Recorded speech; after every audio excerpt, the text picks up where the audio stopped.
नमस्कार दोस्तों आज हम लोग करेंगे टेस्ट सीरीज नंबर 34। ठीक है, इससे पहले क्या 33 टेस्ट सीरीज हम लोग कर चुके हैं। इसकी लिंक आपको डिस्क्रिप्शन बॉक्स में मिल जाएगी। जो भी हमारे नए व्यूवर्स हैं उनके लिए अलग से प्लेलिस्ट बना दी है, वहाँ से जाकर स्टडी कर सकते हैं। देखिए, pre test series mission 2022 exam clear होना चाहिए। वीडियो को वॉच करिएगा लास्ट तक, ठीक है, और व्याख्या सही समझिए और सुनिए। फर्स्ट क्वेश्चन है, हुलास नामक सैन्धवकालीन स्थल के संबंध निम्नलिखित में से किस राज्य से है? यहाँ पे राइट ऑप्शन होगा ऑप्शन डी यानी उत्तर प्रदेश। देखिए, हुलास नामक सैन्धवकालीन स्थल का संबंध जो है उत्तर प्रदेश के सहारनपुर जिले में है। ठीक है, कहाँ पे है? तो जिले का नाम पूछेगा तो सहारनपुर लिखिएगा। ओके, चलिए अगला प्रश्न है, निम्नलिखित कथनों पर विचार कीजिए तथा नीचे दिए गए कोटों की सहायता से सही विकल्प का चुनाव कीजिए। पहला है कि वैभाषिक तथा सौत्रांतिक हीनहान संप्रदाय से संबंधित है। दूसरा है शून्यवाद तथा विज्ञानवाद जैन धर्म के प्रमुख सिद्धांत हैं। जिसका राइट ऑप्शन होगा ऑप्शन ए।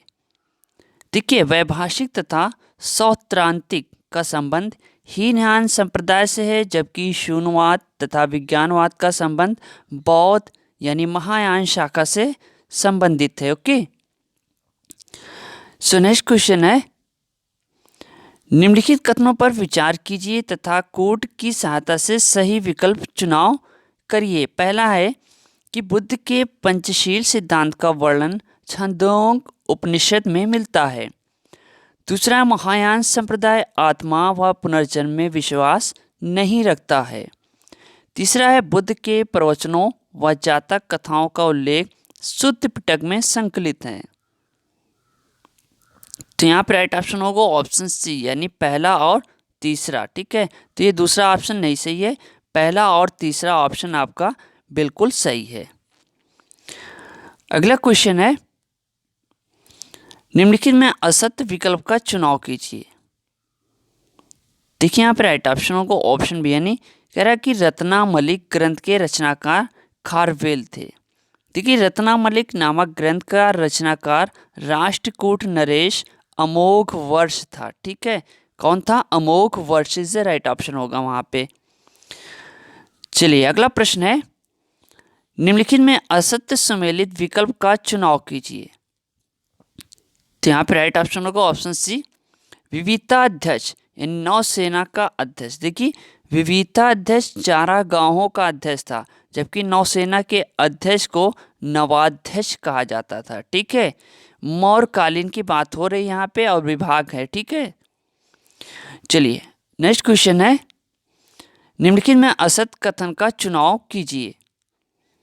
तो यहाँ पर राइट ऑप्शन होगा ऑप्शन बी यानी अशोक के रामपुरवा स्तंभ पर 4 सिंहों की आकृति तथा सांची और सारनाथ स्तंभ पर वृषभ आकृतियां उत्कीर्ण थी। देखिए, अशोक के रामपुरवा स्तंभ पर वृषभ, लौरिया नंदगढ़ पर सिंह तथा सांची और सारनाथ स्तंभ पर 4 सिंहों की आकृतियों का अंकन मिलता है। सो नेक्स्ट क्वेश्चन है, मध्ययुगीन इतिहास में पहला युद्ध कौन सा था जो जल तथा थल दोनों पर लड़ा गया?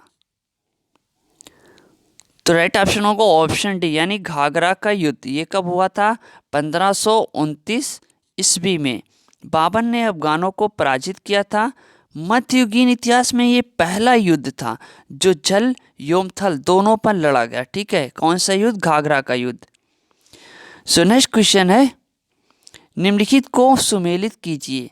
सूची 1 में विभाग का नाम है, सूची 2 में संस्थापक है। ठीक, तो यहाँ पर राइट ऑप्शन होगा ऑप्शन बी यानी दीवाने अमीर कोही, कृषि विभाग जिसे कहते हैं मोहम्मद बिन तुगलक। ठीक है, दीवाने मुस्तखराज जिसे राजस्व विभाग कहते हैं, कौन है? अलाउद्दीन खिलजी। दीवाने वकूफ जिसे हम व्यय विभाग कहते हैं, जलालुद्दीन खिलजी। ठीक है, दीवाने इस्तिहाक जिसे हम पेंशन विभाग कहते हैं, कौन है? फिरोज शाह तुगलक। समझ में आ रही बात? चलिए अगला क्वेश्चन है, सूची 1 तथा सूची 2 को सुमेलित कीजिए। सूची 1 में है इमारत, सूची 2 में है शासक निर्माता। ठीक है, तो यहाँ पे राइट ऑप्शन होगा ऑप्शन डी। कह रहा है कि जामा मस्जिद जो कि संभल में है, बाबर। ठीक है, रोहतास गढ़ का किला, शेरशाह सूरी।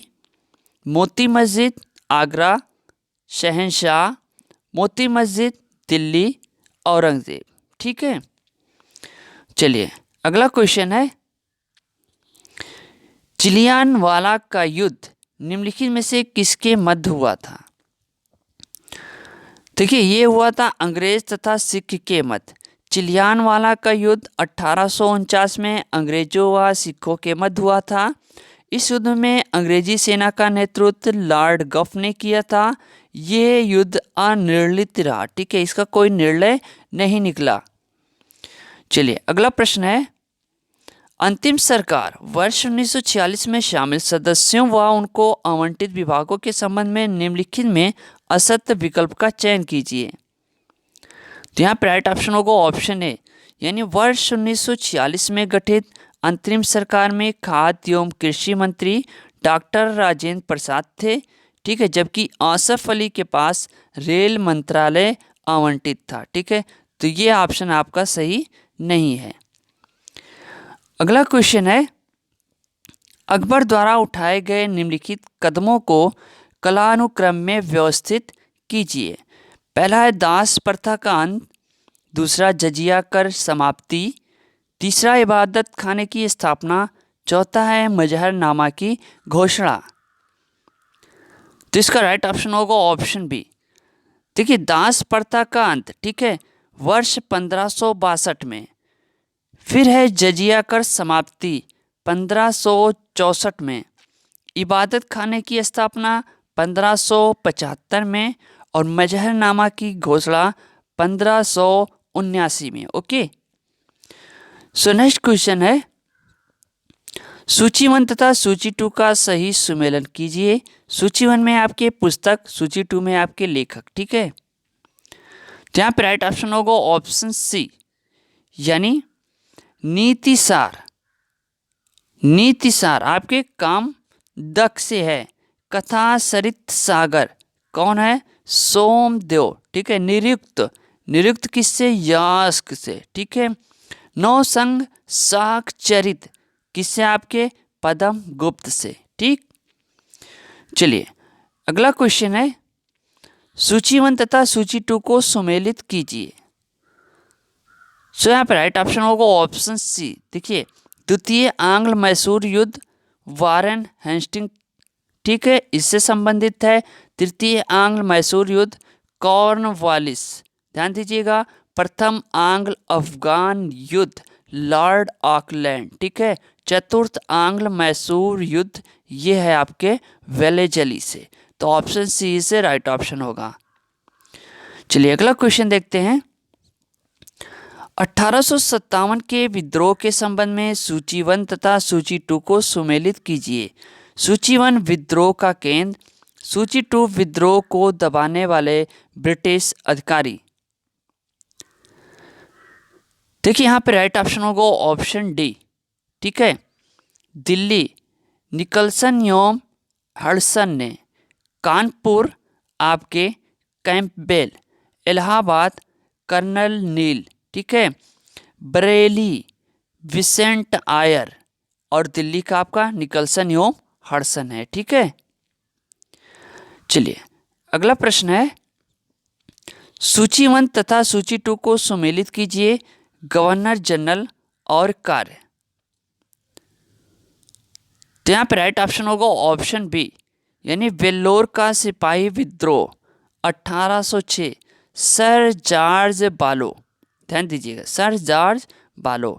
अमृतसर की संधि 1809, लॉर्ड मिंटो फर्स्ट के समय में। इल्बर्टविल विवाद 1883 से 84 के बीच, लॉर्ड रिपन। ध्यान दीजिएगा, लॉर्ड रिपन। कृषि अनुसंधान केंद्र पूसा की स्थापना लॉर्ड कर्जन के समय। ठीक है, चलिए अगला क्वेश्चन है, दीपावली घोषणा पत्र निम्नलिखित में से किसके शासनकाल में आया था? तो ये आया था आपके लॉर्ड इरविन के समय। ठीक है, 1929 का संबंध डोमिनियन स्टेट से था। इस दौरान भारत का वायसराय कौन था? लॉर्ड इरविन था, ध्यान दीजिएगा।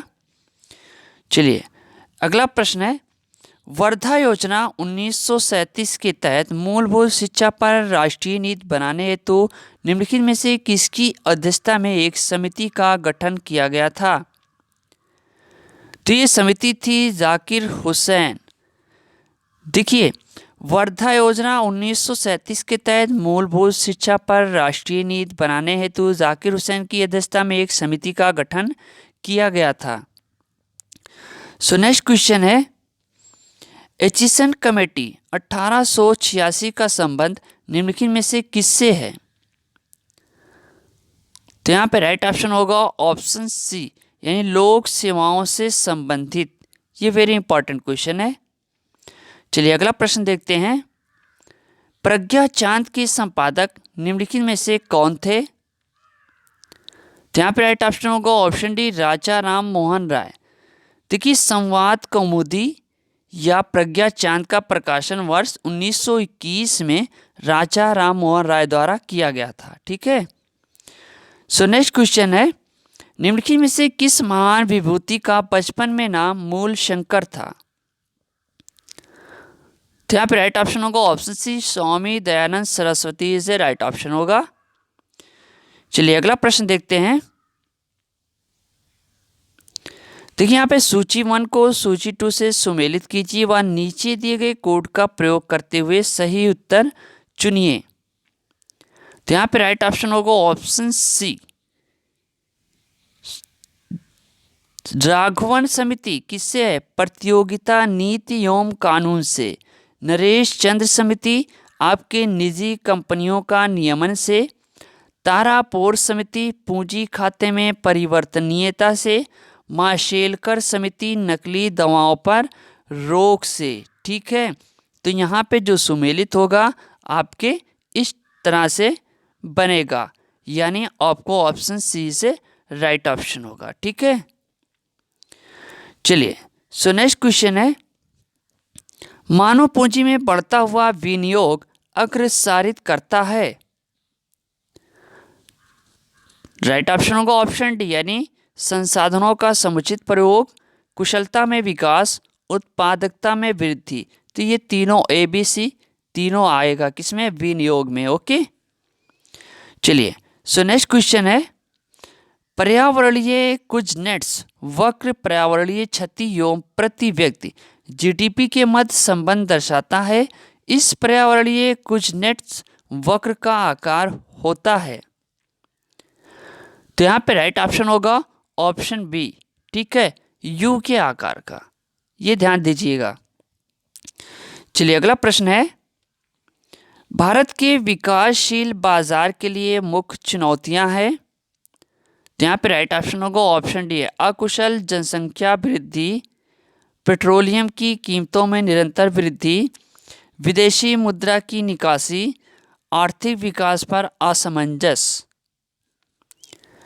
तो इसका राइट ऑप्शन होगा ऑप्शन डी, यानी ये सभी आएगा। देखिए, पेट्रोलियम की कीमतों में निरंतर वृद्धि, आर्थिक विकास पर असमंजस अर्थात पर्यावरण की कीमत पर विकास, विदेशी मुद्रा की निकासी, अकुशल जनसंख्या में वृद्धि, डिजिटल निरक्षरता, काले धन का बाजार में व्यापक प्रयोग इत्यादि भारत के विकासशील बाजार के समक्ष प्रमुख चुनौतियों के रूप में विद्यमान है। तो ये था आज का टेस्ट सीरीज नंबर 34। इससे पहले 33 टेस्ट सीरीज हम लोग कर चुके हैं। जो भी हमारे नेवीवियर्स हैं उनके लिए अलग से प्लेलिस्ट बना दी है, डिस्क्रिप्शन बॉक्स में जाएंगे, वहाँ पे स्टडी कर सकते हैं। देखिए, आप टेस्ट सीरीज़ कंटिन्यू करिए, क्योंकि अगर आपको प्री एग्ज़ाम निकालना हो इसी टाइप के क्वेश्चन आएंगे, टफ से टफ क्वेश्चन इसमें शामिल किए गए हैं। ओके, मिलते हैं नेक्स्ट वीडियो के साथ। थैंक यू, धन्यवाद, जय हिंद, जय भारत।